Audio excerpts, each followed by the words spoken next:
Ah, the dead hang. You've probably heard that this is life transformative, that it will completely rebuild your body and give you gorilla-like strength. Some have even said that if you can hold this for over 100 seconds, it'll put you into the top 1% of athletes. Well, my Strength Ninja friend, it's time to set the record straight. And by the end of this video, you're gonna have gorilla level hanging strength. Plus, I'm gonna show you how to rebuild your body, and we're gonna tie it all together into masterful movement by the end, because I've done this for myself and thousands of other students, from beginner all the way up to the most advanced strength and skill you can fathom. And after I tore my bicep, one of the first things that I started to rebuild was the strength of the dead hang in a particular angle that I'm going to show you, because we're going to cover the dead hang at all different angles, and that's the first piece. Now, I don't really like to talk about injuries or things that are negative in life, because where the mind goes, the body follows. So I hope that you take that into consideration with the thoughts and words that you have and with how you train. Whenever I heard someone say that if you can hold that for over 100 seconds, that puts you in the top 1% of athletes, I was kind of like, are you kidding? Like, that's where we're at? I feel like everybody should be able to do this, and I know that you can. And if you can't do that yet, it's just a little bit each day. But we're gonna dive into the first part here, which are the hangs, and we're gonna do this from all directions. So the first one that we do is this overgrip hang. This is the easiest one. We've just got the hands directly over the bar, and doing the hang like this is going to be very beneficial in the long run and in the short term. It's going to help you build athletic longevity. My focus is mastering your body, because then that applies to everything else. This is the easiest one. It's engaging the grip, obviously. It's using your arms. It's tying in through the lats, and then it's going to start creating traction through the rest of your body, stretching it out, elongating it. Now, there's a couple concerns here. Number one, I know for a fact, whenever they get up into a dead hang, if they're not used to hanging, depending on their body composition and other factors, people tear their shoulders and then have to take months, even a year, to recover from that. So you don't want to be in that camp, I assure you of that. The other thing is this. If you're dealing with back pain and you start to go into that position and you experience that traction, then that might aggravate your lower back and create even more pain that you have to work through. But in terms of pain, you can build your pain threshold all the way up. Think about this. There have been people that have had the exact same injuries. One of them is out of shape, and then the other one might be like a professional level athlete. And that person might not even feel the injury, whereas the other person, they can't deal with the pain because their pain threshold just isn't built up to that point. So there's also that consideration as well. But that's the first one and the easiest one. And I'm going to show you how to do this one even if you can't hold your entire body up off of the ground. So we'll go over to this. And if we have something that we can hang from, anything will do, rings, a bar, whatever you have, but you can put your feet on the ground in various ways.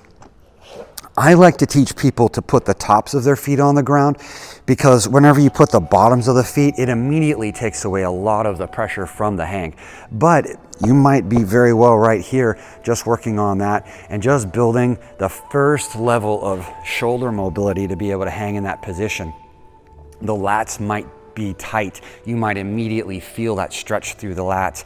If you can't hold your arm all the way up overhead in a straight line, that's going to be revealing some tightness. And whenever you get into your hangs, that's going to start to be exposed. But like I say, whenever you have a weak link exposed, usually the thing that exposes it helps to also correct it and rebuild it.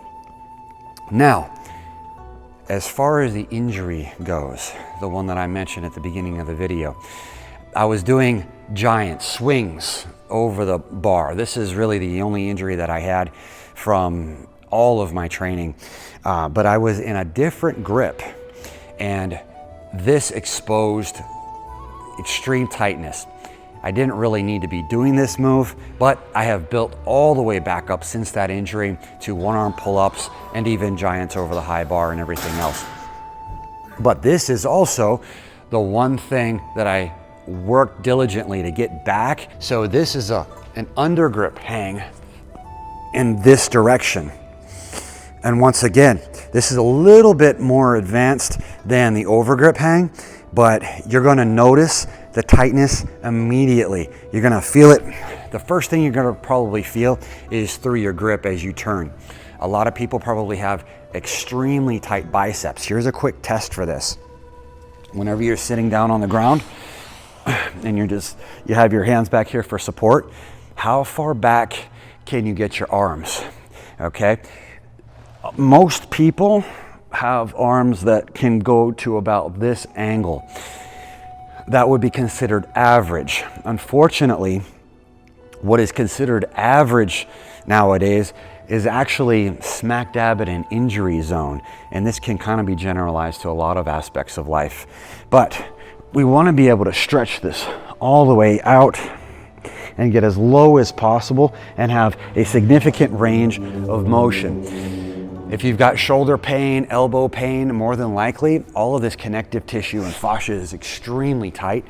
And so work has to be done to elongate those tendons, elongate the connective tissue, soft tissue, so that we can get into those ranges of motion.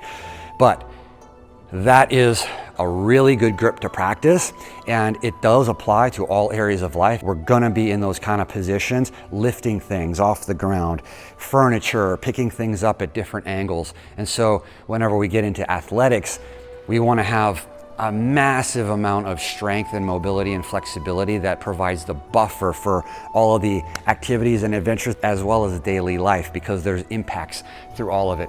The next angle that we're gonna do is gonna be a switch grip. So this just combines both together. A nice straight body. We've got one hand turned in an overgrip and one in an undergrip. And that, quite honestly, might be a really good way to progress to an undergrip with both hands, because you're feeling the pressure on one side and then the other side isn't. And so we can do that with both sides, obviously. And I want you to notice something else. I want you to notice how I'm holding my body in space here. It's nice and straight. My legs are together, my feet are pointed down, and I'm controlling my body. You can go just loose like this as well. That's fine, but learning how to control your body in space is extremely important, especially if you want to progress up to higher levels. So that's the next one. Following this, we're going to get a little bit more technical. Like I said, after this video, you're going to have gorilla level hanging strength. But we're going to take that switch grip and we're going to rotate our body. So this is a little bit more difficult. Like this. And we can do that with one hand over the other, and we can switch and obviously do both sides. As I mentioned, an injury took place from just a dead hang. Somebody wasn't used to hanging. They jumped up on the bar and then they got into a different position rather than just slack. So what they did was they went from here and they lifted their knees a little bit, just a little bit, trying to get to a tuck position, okay? And then pop, and their body just simply wasn't able to handle the force. And so that's why we got to go progression by progression through a lot of these things to build the body all the way up to advanced skill. And even basics would include a swing in the dead hang position like this. So just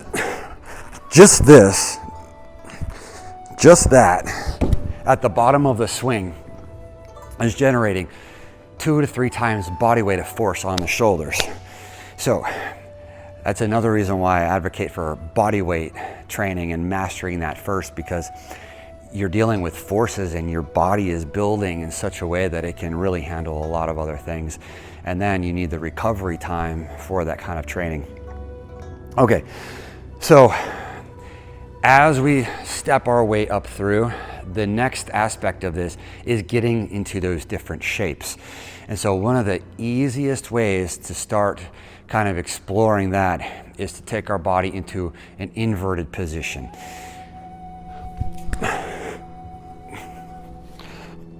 And so this is what we call a bat hang. And it's just feet straight up in the air. It's kind of fun to do, but it's going to be a different kind of hang. So this can be considered a dead hang, but we're in an inverted position. Hips are close to the bar. You can do it on rings or anything else. And you're still feeling that pull. It's just a basic pull, but instead of the pull coming this way, we're pulling this way. And so you're going to feel the pressure through the arms and the grip and all those things. There's a lot more variations of a dead hang or just hanging positions. We can do those with one arm. The next phase of this training is, if all of those were considered dead hangs, then I guess this would be alive hangs.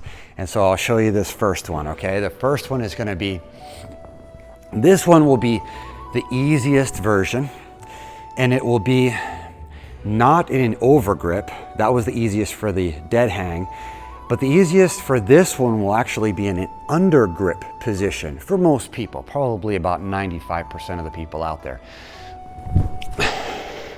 And it's going to be up over the bar. So we're being active the whole time, and we're holding ourselves in this nice clean position here. Legs are straight, feet are pointed, the grip is locked in, and then the elbows are holding that pressure. Extremely valuable for the restoration of the elbows, for the training of the grip, and again, tying this back to the brain and the body and your mind, dealing with that pressure, dealing with that being pushed outside your comfort zone, holding yourself in a static position that your body is screaming at you, get out of there. Why are you doing this? What's the point? All those kind of thoughts are going to start going through your head. And it's your job to learn how to manage that and inject a belief in yourself to continue training even through that. Because normally whenever you start to experience that, you're only about 40 to 50%. You've still got a lot of gas in the tank, and you can go way further than you think you're able to go at where you might be feeling at that point. So that's one, the alive hang. The second, this is a little bit more difficult, is going to be an overgrip with chin over the bar and holding yourself. Okay, and then we can cycle through all of those grips. So switch grip, we can be in a grip this way. Our head will be on one side of the bar, and that is fantastic training for one arm pull-ups. And you can get to the point where you're taking fingers away, kind of like you're playing the trumpet, and you start to remove one finger at a time until you're only holding up with one hand over the bar. Now, the last phase of training that I want to show you, and this is basic training. This is part of level 1 of what we call ninja strength. That's our version of calisthenics. It's a formal, focused kind of training, progression by progression, but we synthesize all of these different movements into masterful movement that does not utilize timed static holds or sets and reps. Now, don't be mistaken, we do use those static holds, sets and reps, but that accounts for probably about 10% of the training. All of the rest is skill building. It's learning new movements, and then it's combining these things together so that you have athletic longevity and really total body mastery. And so let me show you the first level of what we call ninja strength inside of Powerbatics training that we do at Pacific Rim Athletics. So here we go. We're going to go up to that easiest grip and then holding my body tight and my feet together. And this is where people fall apart. Their legs start to flail and everything else. But we want to have the feet together, and we want to hold and switch our grip. And then we want to hold and we want to switch our grip. Okay, this is dynamic. This is connecting movement. And then we're going to do our chin up and then back down. And then we're going to switch our grip and hold, and switch our grip and hold. Legs and feet are tight, and then knees up, and then we go to the side and to the side and back to the middle, and then L.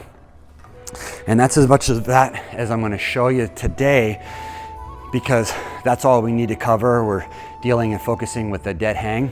There's a lot more mechanics and stuff, but we're going to jump back through all of that at an even faster pace now. And remember, I showed you some beginner level things that you can start with if you can't hold yourself off of the ground.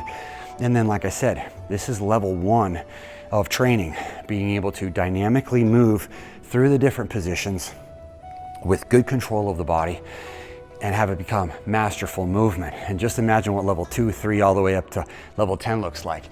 But here we go.